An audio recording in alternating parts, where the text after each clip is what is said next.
Once again खुदावंद के बाबरकत नाम में आप सबकी सलामती हो और आप सबको यहाँ पर फिर वेलकम कलवी चैपल नॉर्बरी में। तो खुदावंद का शुक्र अदा करते हैं कि आज हम फिर उसकी बारगाह में उसकी बादशाही की बातें सुनने के लिए हाजिर हैं। तो जैसा कि हम अपनी रूटीन के मुताबिक स्टडी कर रहे हैं life and ministry of Jesus Christ in chronological order, तालीमात और हयातुल मसीह सिलसिला बसिलसिला तरतीब के साथ। तो आज हम फिर एक दफ़ा देखेंगे जॉन चैप्टर 8, यूहन्ना उसका 8वां बाब, और उसके हम तकरीबन उसके आखिर में हैं। वर्स 47 से आज हम शुरू करते हैं।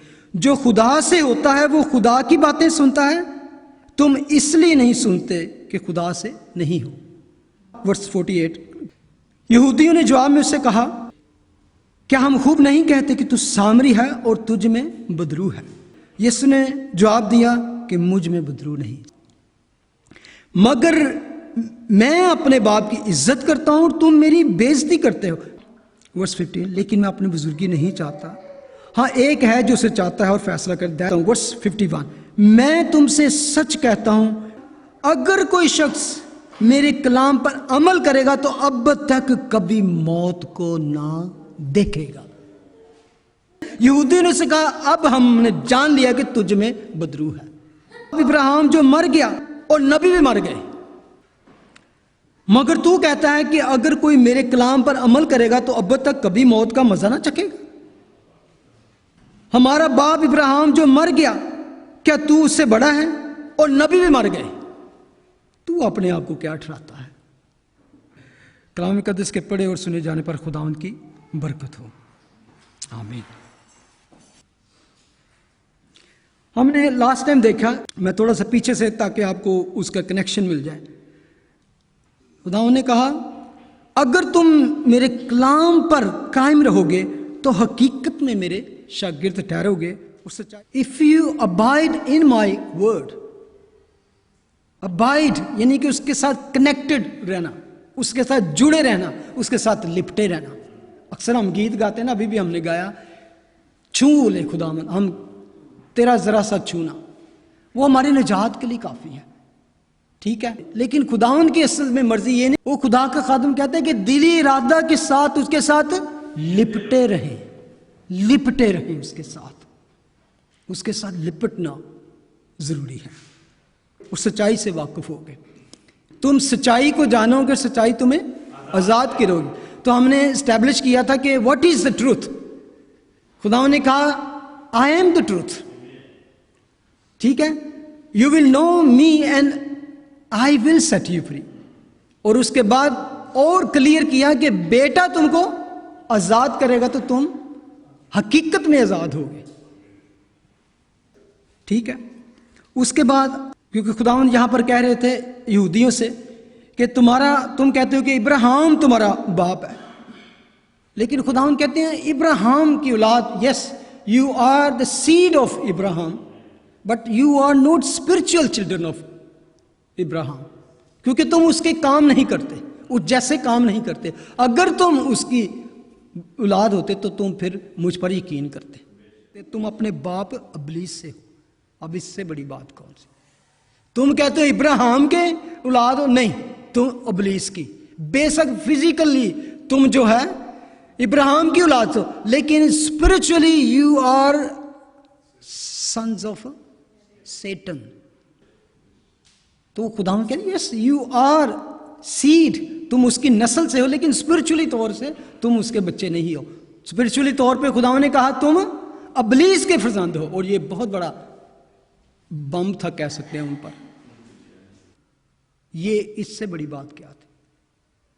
और मैं कई दफा इसको सोचता हूं कि खुदावंद ने इतनी, यानी कि बहुत बड़ा अटैक था उन पर, फकीर फरीसी जो पहले ही उसके कत्ल की कोशिश में थे। और ये बातें आप देखें, पिछली जितनी खुदावंद की मिनिस्ट्री है, ये हम लास्ट 6 मंथ में जा रहे हैं, तो उससे पहले नहीं ऐसी बातें की, लेकिन वो चाहते नहीं थे कि इतनी जल्दी ये मसला पैदा हो जाए और वो जो प्रोग्राम उनका था 3 साल का 3.5 साल का, वो पूरा करना बहुत ज़रूरी था। लेकिन अब उनका वक्त करीब था और कई दफ़ा खुदा ने खुद की कि वो टेंशन को रेज कर दिया, ताकि वो उस सारे वक्त को जानते थे कि किस वक्त क्या करना है। तो यहाँ पर उन्होंने कहा कि तुम अपने बाप अबलीस से हो और अपने बाप की ख्वाहिशों को पूरा करना चाहते हो। वो शुरू ही से खूनी है और सच्चाई पर कायम नहीं रहा, क्योंकि उसमें सच्चाई है नहीं। जब वो झूठ बोलता है तो अपनी ही कहता है, क्योंकि वो झूठा है, बल्कि झूठ का बाप है। लेकिन मैं जो सच बोलता हूं, वर्स 45, इसीलिए तुम मेरा यकीन नहीं करते। तुम में कौन मुझ पर गुनाह साबित कर सकता है? ये एक बहुत बड़ा दावा है, बहुत बड़ा क्लेम है कि हु कैन, कोई भी उंगली मुझ पर उठा नहीं सकता। तो फिर मुझ पर यकीन करो कि जो कुछ मैं कहता हूं मैं सच कहता हूं, कि देयर इज नो वन, मेरा पास्ट, मेरा फ्यूचर, मेरा प्रेजेंट, कुछ भी लाओ मेरे सामने के फलानी जगह तो तू गलत है। सारों चीज़ों का एंड ये था कि जो मैं बातें कह रहा हूं वो सच हैं। अगर मैं गलत हूं तो मुझ पे साबित करो। तुम, मैं तो साबित कर सकता हूं। मेरे साथ एक और है जो मेरी गवाही देता है, जो साथ साथ इसको प्रूव करता जाता है, मेरे मौजूदात से, मेरे कामों से, मेरी लाइफ से, मेरे करैक्टर से। खुदा की गवाही ये थी, दिस इज माई बिलवड सन, इसकी सुनो। खुदा की गवाही ये थी, दिस इज माई बिलवड सन। जो इसकी सुनता है वो मेरी सुनता है, जो यीशु की सुनता है वो बाप की सुनता है, जो बेटे पर ईमान लाता है वो बाप पर ईमान लाता है, जो बेटे की नहीं मानता बाप की नहीं मानता, और उसमें जिंदगी नहीं। वर्स 47, जो खुदा से होता है वो खुदा की बातें सुनता है, तुम इसलिए नहीं सुनते कि खुदा से नहीं हो। जब हम ये बात करते हैं कि जो खुदा से होता है वो खुदा की बातें सुनता है, तो what is mean by that, कि जो खुदा से होता है वो खुदा की बातें सुनता है। बेशक बोर्न ऑफ गॉड, जैसा आप कह सकते हो इसको, खुदा से पैदा होना। फ्रॉम गॉड, वो कहते हैं कि तुम तो शैतान से हो लेकिन मैं अपने बाप से हूं। जो खुदा से होता है वो मेरी बातें सुनेगा, खुदा से होना। जॉन चैप्टर 1, वहां पे हम इसका लिंक पढ़ते हैं। वो कहते हैं, लेकिन जितनों ने, वर्स 12, उससे कबूल किया, उसने उन्हें खुदा के फर्जंद बनने का हक बख्शा। जिन्होंने उसे कबूल किया, यानी उन्हें जो उसके नाम पर ईमान लाते हैं, वो ना खून से, ना जिस्म की ख्वाहिश से, ना इंसान के इरादा से, बल्कि खुदा से पैदा होते हैं। That is he is talking about, कि जो खुदा से है वो मेरी बातें सुनता है, is born from God, spiritually, जिसे हम आज की जबान में कहते हैं बोर्न अगेन, निजात याफ्ता, नए सिरे से पैदा होना। इवन निकोदेमस के साथ खुदावंद की बात होती है इसी मसले में, तो खुदावंद उसको कहते हैं वर्स 3 में, चैप्टर 3 वर्स 3, यीशु ने जवाब में उससे कहा, मैं तुझसे सच कहता हूं कि जब तक कोई नए सिरे से पैदा ना हो वो खुदा की बादशाही को देख नहीं सकता। जब तक वो नए सिरे से खुदा से पैदा ना हो, ना तो मेरी बातें समझ सकता है, ना सुन सकता है, और ना ही खुदा की बादशाही में दाखिल हो सकता है। I say to you, unless one is born again, he cannot see the kingdom of God. फिर वो 6 में खुदावंद कहते हैं, जो जिस्म से पैदा हुआ है वो जिस्म है, जो रूह से पैदा हुआ रूह है। हम जो पैदा हो चुके हैं ऑलरेडी, जो मसीह को नहीं जानेंगे, वो जिस्म से पैदा हुए हैं। जैसे सारी दुनिया जिस्म से, इंसान के इरादा से और खून से और उसकी ख्वाहिश से पैदा होते हैं। तो वो जैसे कहते हैं ना, ये मेरा खून है जी, मेरा बाप दादा का खून चला रहे, हम इस तरह कहलाते हैं। तो कहते हैं no, this is not that kind of birth की बात की जा रही है। और जब उसको समझ नहीं आती निकोदेमस को, तो खुदावंद उसको एक हिंट देते हैं स्पिरिचुअली तौर पर। वर्स 8 में लिखा है, 3:8, हवा जिधर चाहती है चलती है, तो उसकी आवाज सुनता है, मगर नहीं जानता कि वो कहां से आती है और कहां को जाती है। जो कोई रूह से पैदा हुआ ऐसा ही है। The wind blows where it wishes and you hear the sounds of it, but cannot tell where it comes from and where it goes. So is everyone who is born of the Spirit is like that. It's a wonderful. इसको समझने में, मैं शुरू में जब born again नहीं था या मेरी इतनी समझ नहीं थी, तो इस आयत को मैं अच्छी तरह ना जान सका। जब मैंने रियली खुदावंद को जानना चाहा, जब मैं जानना चाहता था कि जैसे मैंने पहले कहा कि I want to know him more closely, deeply, intimate relationship के साथ, तो खुदावंद ने इस आयत को भी मेरे सामने खोला। और जिससे जब समझ जाते हैं तो आपको पता चलता है कि ये तो बड़ी सिंपल थी, मुझे पहले क्यों नहीं समझ आई, क्योंकि पहले आप रूह से नहीं थे। जो रूह से मामूर होता है उसके लिए ये ऐसे कलाम, खुद कलाम करता है जैसे बिल्कुल जिंदा कलाम हो जाता है। और मैंने ऐसी बहुत सी गवाहियाँ सुनी हैं जिसमें लोग कहते हैं कि कलाम जैसे ऐसे था जैसे वहाँ से बुक में से लाइव होकर, जिंदा होकर निकल के मेरे साथ कलाम करता है। It's happen to me as well. खुदावंद के कलाम में ये पावर है। How people will know that कि आई एम बोर्न अगेन। मुझे ये बताने की जरूरत नहीं कि आई एम बोर्न अगेन। ना हम हवा को देख सकते हैं, ना उसको कैद कर सकते हैं, सिर्फ क्या कर सकते हैं, महसूस कर सकते हैं। उसके इफेक्ट को हम जान सकते हैं कि हवा चलने से क्या आपको सिर्फ उसकी इफेक्ट पता चलता है। ऐसा ही वो है जो रूह से पैदा हो चुका है। किस तरह एक्शन अफेक्ट मेरी जिंदगी के जो रोजमर्रा के जो बातचीत है, रवैया है मेरा, मेरे कलाम है, मेरी बातचीत है, मेरे ख्यालात हैं। जब आप किसी के साथ बैठकर गुफ्तगू करते हो तो उससे ही जाने जाते हो कि आपकी सोच में आपके फ्यूचर के क्या प्लान हैं, आपके प्रेजेंट के क्या प्लान है। क्या आप सिर्फ दुनिया की बातें करते हो, स्पोर्ट्स की बातें करते हो, फैशन की बात करते हो, पोर्नोग्राफी की बात करते हो, फिल्मों की बात करते हो, या सिर्फ वर्ल्ड की बातें करते हो, और you are just talking about God, talking about spiritual things. ये खुदा का रूह मेरे अंदर, आपके अंदर, whoever comes to him, वो चेंज करता है। तो फिर क्या करता है, उसका काम किस तरफ लगता है, खुदावंद की बातें सुनने की।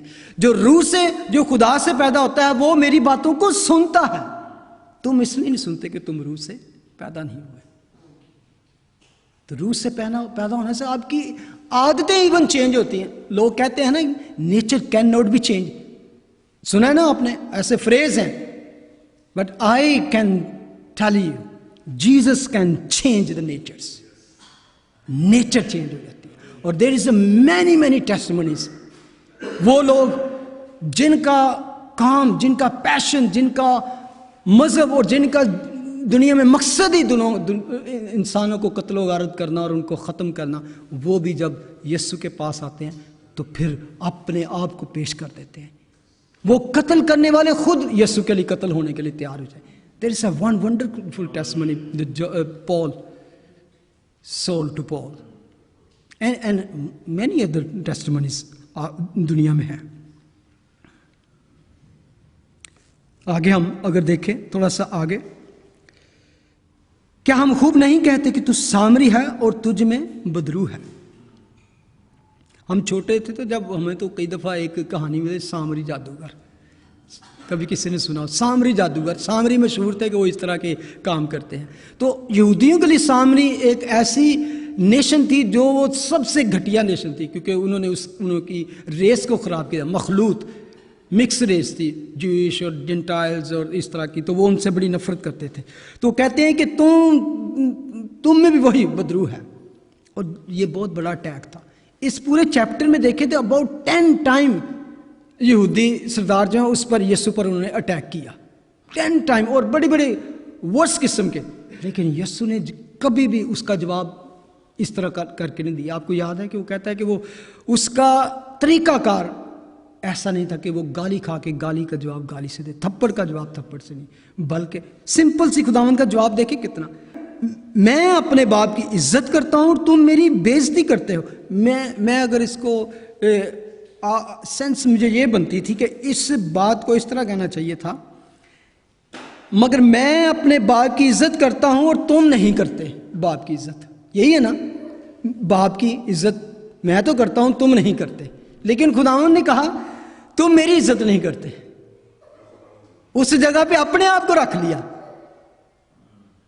वंडरफुल। मैं इस बात पे जब गौर करता हूं कि मैं अपनी बुजुर्गी नहीं चाहता। जॉन चैप्टर 5 वर्स 22 में लिखा है, क्योंकि बाप किसी की अदालत भी नहीं करता। ये फिर यहां पर भी खुदावंद यहूदियों से इस तरह की उनकी बहस हो रही है, इस तरह की आर्ग्यू चल रही है। तो वहां खुदावंद कहते हैं बाप किसी की अदालत भी नहीं करता, बल्कि उसने इस अदालत का सारा काम बेटे के सुपुर्द किया है, ताकि सब लोग बेटे की इज्जत करें।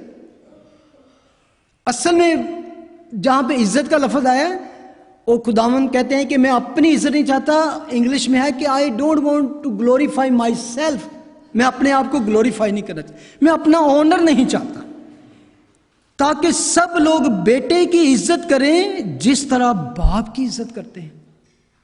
आज तक किसी ने यह क्लेम किया, इक्वल टू गॉड, मेरी वैसे ही इज्जत करो जैसे तुम। अब आगे आगे पता चलेगा कि शायद बाप वो किसी और को कह रहा है, लेकिन क्लियर खुदावंद करेंगे कि तुमको पता चल जाए जिसको मैं बाप कहता हूं, who I am talking to, कि कौन बाप है। वर्स 23, जो बेटे की इज्जत नहीं करता वो बाप की इज्जत नहीं करता जिसने उसे भेजा है। एक और आयत देखें, 1 जॉन चैप्टर 2 वर्स 22, कौन झूठा है सिवा उसके जो यीशु के मसीह होने का इनकार करता है। मुखालफ मसीह वही है जो बाप और बेटे का इनकार करता है। वर्स 23, जो कोई बेटे का इनकार करता है उसके पास बाप भी नहीं है। वो कहे ना कि मेरे पास बाप है, मैं खुदा है, मैं उसकी, वो कहता है नो, मेरे थ्रू और मेरे वसीले से और मुझे जानकर ही तुम उसकी इज्जत कर सकते हो। जो बेटे का इकरार करता है उसके पास बाप भी है। जो बेटे का इनकार करता है वो उसके पास बाप भी नहीं है, जो बेटे का इकरार करता है उसके पास बाप भी है। जो तुमने शुरू से सुना है वही तुम में कायम रहे, अगर वो तुम में कायम रहे तो तुम भी बेटे और बाप में कायम रहोगे। 25, और जिसका उसने हमसे वादा किया है वो हमेशा की जिंदगी है। जॉन चैप्टर 14 में खुदावंद फिर ऐसे ही बात करते हैं। बहुत सारे लोग कहते हैं कि कहां खुदावंद, कहां यीशु ने कहा कि I am the son of God और इवन आई एम गॉड। अब इनको अगर गौर से पढ़े तो आपको पता चलेगा व्हाट इज टॉकिंग अबाउट। यहूदियों ने क्यों उसको कत्ल करना चाहते थे। तुम्हारा दिल ना घबराए, तुम खुदा पर ईमान रखते हो, मुझ पर भी ईमान रखो। क्या मतलब है इसका? खुदा पर तो ईमान रखते थे वो ऑलरेडी, तो कहते थे the way you believe in God, trust in God, honour God, honour me as well. आपको याद होगा कि फिलिप्पुस ने क्या कहा, हमें बाप को दिखा, हमें नहीं पता तू कहां जाता है, अगर तू बाप को जानता है तो वर्स 9 में लिखा है, यीशु ने से कहा है फिलिप्पुस मैं इतनी मुद्दत से तुम्हारे साथ हूं, क्या तू मुझे नहीं जानता? जिसने मुझे देखा उसने बाप को देखा। तू क्यों कर कहता है कि बाप को हमें दिखा, क्या तू यकीन नहीं करता? ये इसी एक छोटे से 2-3 वर्सेस में खुदावन ने इस बात पे जोर दिया, एम्फसाइज किया कि जिसने मुझे देखा उसने बाप को देखा। क्या तू यकीन नहीं करता कि मैं बाप में हूं और बाप मुझ में है? जो मैं तुमसे कहता हूं अपनी तरफ से नहीं कहता, लेकिन बाप मुझ में रहकर अपने काम करता है। I am the vessel, I am the mean, मैं वसीला हूं जिसके थ्रू खुदा तुमसे बात करता है, बाप तुमसे बात करता है।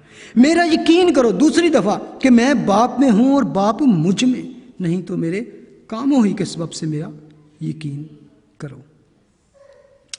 वंडरफुल। वापस आए 8 में, खुदावंद ने कहा तो वर्स 51, मैं तुमसे सच कहता हूं अगर कोई शख्स मेरे कलाम पर अमल करेगा तो अब तक कभी मौत को ना देखेगा। ये एक ऐसी बात थी कि इसके जवाब में यहूदी कहते हैं अब हमने जान लिया कि तुझ में बदरू है। यानी कि वो तप गए ना, कोई ऐसी जो नहीं भी कहना चाहते कहने ऐसी हूं मान गया तो तू वाकई यू डीमन पोजेस्ड। क्योंकि खुदावन जो थे वो पाक रूह के वसीले से सारे काम करते थे। तो जब वो उसको कह रहे थे कि it's not Holi spirit, it's demon की स्पिरिट तेरे अंदर है। अब हमने जान लिया कि तुझ में बदरू है। यहूदी ने उससे कहा हमारा बाप इब्राहिम जो मर गया, क्या तू उससे बड़ा है? और नबी भी मर गए, मगर तू कहता है कि अगर कोई मेरे कलाम पर अमल करेगा तो अब तक कभी मौत का मजा ना चखेगा। तू अपने आप को क्या ठहराता है? इब्राहिम जिदे ते फख्र कर रहे हैं कि वो साड वो मर खप गया, नबी मर गए, वो किड़ी शह है? Who are you? ये एक कभी कभी आपने अगर डिबेट सुनी हो तो डिबेट्स में पता क्या होता है, वो इंटेलेक्चुअली शुरू होती है बड़ी अच्छे अच्छे दावों से, तो फिर वो क्या आती है आस्ता आस्ता इमोशनल हो जाती है। इमोशनल होके वो फिर क्या आती है वर्बल पे आ जाती है, वर्बल से बाद में हाथों पाई पे आ जाती है। वो जो जो इंसान का बस नहीं चलता जिसके पास फिर वो उसका जवाब। अब यहाँ पर उनके पास जवाब कोई नहीं है, तो अब वो आस्ता आस्ता इमोशनल होके वो बड़े फड्डे ते आ गए, लड़ाई झगड़े पे आ गए। हमारा यानी कि यहां तक कि उन्होंने अपने बाप इब्राहिम जिसमें फख्र करने वो भी मर खप गया, नबी सारे मर गए, तू कौन है भी? तू नहीं मरेगा, बल्कि तू कहने कि जो मुझ पर ईमान लाएगा वो अब तक मौत को ना देखेगा। ओहो, अब तक मौत को ना देखेगा। 54 यीशु ने जवाब दिया अगर मैं आप अपनी बड़ाई करूं तो मेरी बड़ाई कुछ नहीं, लेकिन मेरी बड़ाई मेरा बाप करता है जिससे तुम कहते हो कि हमारा खुदा है। और ये उससे भी बड़ा क्लेम था। वाह, खुदावन कहते हैं मैं अपने आप को अगर ग्लोरीफाई करूं तो वो उसकी कोई बात नहीं, उससे उनको जरूरत नहीं, वो तो जलाल को छोड़ के आए थे, ही हैड ऑलरेडी, ठीक है। तो कहते हैं उसकी कोई बात नहीं है, मेरे पास सब कुछ था, लेकिन अगर इसको प्रूव करना है तो कौन? It is my father who honour me, of whom you say that is your God। Clear कर दिया। क्या क्लियर किया है? कि जो मेरी बड़ाई करता है वो कौन है? कहते हैं मैं अपनी बड़ाई करूं तो मेरी बड़ाई कुछ नहीं, लेकिन मेरी बड़ाई मेरा बाप करता है जिससे तुम कहते हो कि हमारा खुदा है। मैं और वाशगाफ लफ्जों में कहूं, तुम जिसको याहवे मानते हो, यहोवा खुदा, वो मेरी ऑनर करता है, वो मेरी इज्जत करता है। This is a big big claim. अब यहां पे क्या कहोगे आपको? What is he try to tell them कि हु आई एम, कि मैं कौन हूं। एम्पलीफाई बाइबल में मुझे बहुत अच्छा लगा, वहां उन्होंने लिखा, वो कहता है Jesus answer if I were to glorify my self, magnify, praise and honor myself, I would have no real glory, for my glory would be nothing and worthless. My honor must come to me from my Father। मेरा गवाह मेरा बाप है, मेरी गवाही मेरा बाप है, मेरा ऑनर, मेरी इज्जत को जो प्रूव करता है that is my father, that is जिसको तुम अपना खुदा कहते हो, ठीक है। My honor must come from my Father. It is my Father who glorifies me, who exalts me, magnifies and praises me, of whom you say that is your God Almighty।